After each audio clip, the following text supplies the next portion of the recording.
Ya, Assalamualaikum warahmatullahi wabarakatuh. Ya, perkenalkan nama saya Hamid Atahri dari kelas MPTIE. Kali ini kita akan membahas tentang stakeholder management. Oke, melanjutkan pembahasan tentang PMBOK kita. Selanjutnya, kita akan bahas tentang ini. Mengapa sih kita pentingnya belajar stakeholder management? Jadi, suatu proyek itu dilaksanakan oleh kelompok orang atau kelompok orang lainnya, atau biasa disebut by people for people, sehingga kesuksesan proyek itu salah satunya diukur dari hubungan antara tim proyek dengan kelompok orang lainnya, atau biasa disebut dengan stakeholder. Nah, maka dari itu, mengelola stakeholder dalam suatu proyek eh, adalah sangat penting untuk mencapai kesuksesan dari sebuah proyek. Kemudian, apa sih dari stakeholder management itu? Stakeholder sendiri yaitu didefinisikan sebagai individu, kelompok, maupun organisasi yang bisa dipengaruhi, atau menganggap bahwa dirinya dipengaruhi oleh keputusan, aktivitas, atau suatu luaran tertentu. Sementara manajemen stakeholder adalah proses atau kegiatan mengidentifikasi orang-orang, kelompok, maupun organisasi yang memiliki pengaruh atau dapat terpengaruh oleh suatu proyek.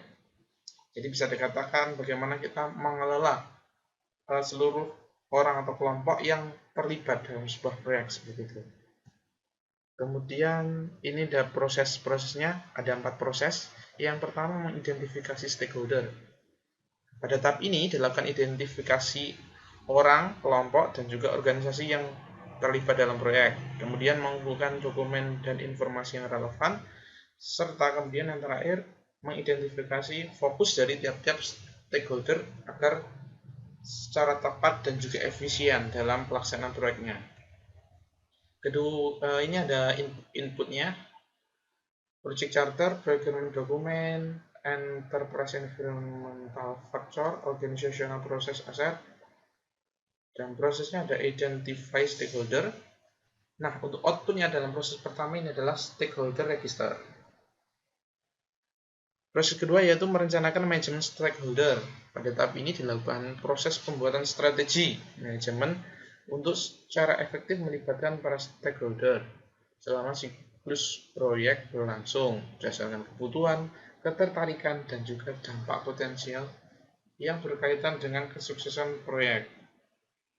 Inputnya ada project management plan, stakeholder register, dan seperti biasa ada enterprise environmental factor dan organizational process asset.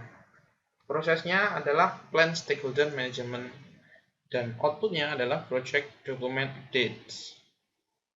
Ketiga yaitu mengelola keterlibatan stakeholder.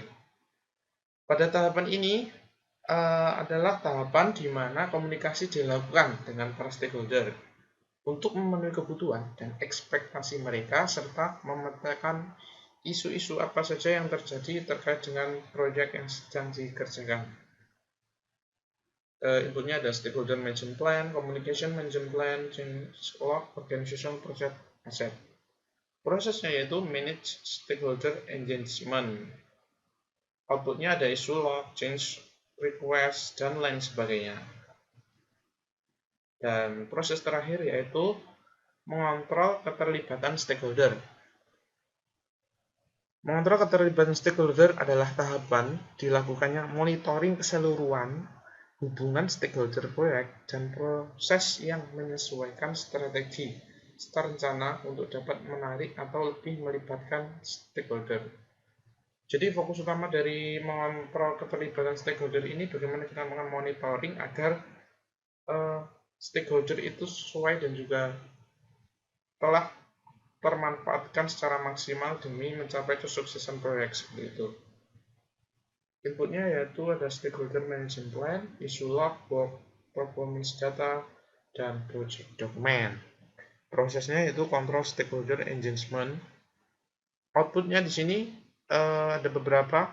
Yang penting ada work performance information, change request, project management plan, project document update, dan organizational process asset updates. Oke, sekian presentasi dari saya terkait dengan stakeholder management. Terima kasih. Wassalamualaikum warahmatullahi wabarakatuh.